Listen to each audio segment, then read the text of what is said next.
कक्षा चौथी, विषय गणित, पाठ 1, भूमिति आकृतियां। बच्चों, क्या आपको बगीचे में घूमना पसंद है?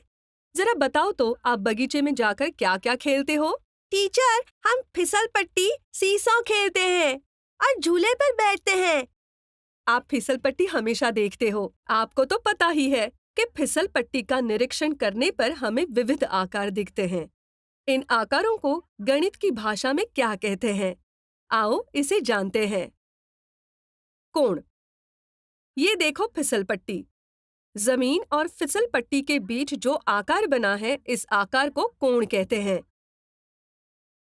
यदि आप घर के छत पर जाने वाली सीढ़ी का निरीक्षण करते हैं, तो आपको सीढ़ी तथा जमीन के बीच एक कोण नजर आएगा।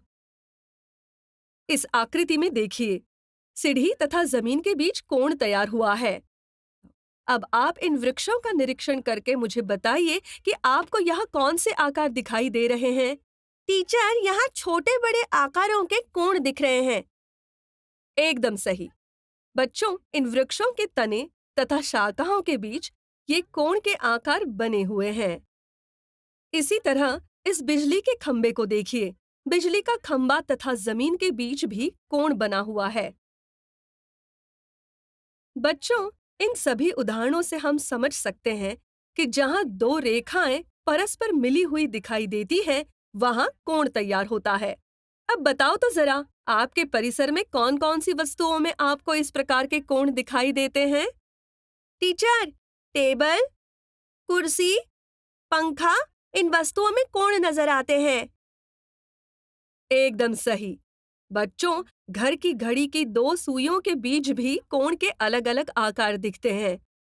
अब आप घर जाकर कुछ चित्र एकत्रित करो तथा उनमें बने कोणों को पेंसिल द्वारा दिखाओ। बच्चों, क्या आपको पता है, हमारे हाथ के कूहनी के पास भी कोण के आकार बनते हैं? ये देखो। इससे बनने वाले कोण एक समान नहीं होते, बल्कि छोटे बड़े आकार के होते हैं। मतलब कोण के भी अलग-अलग प्रकार होते हैं। उसका अभ्यास हम अगले पाठ में करेंगे।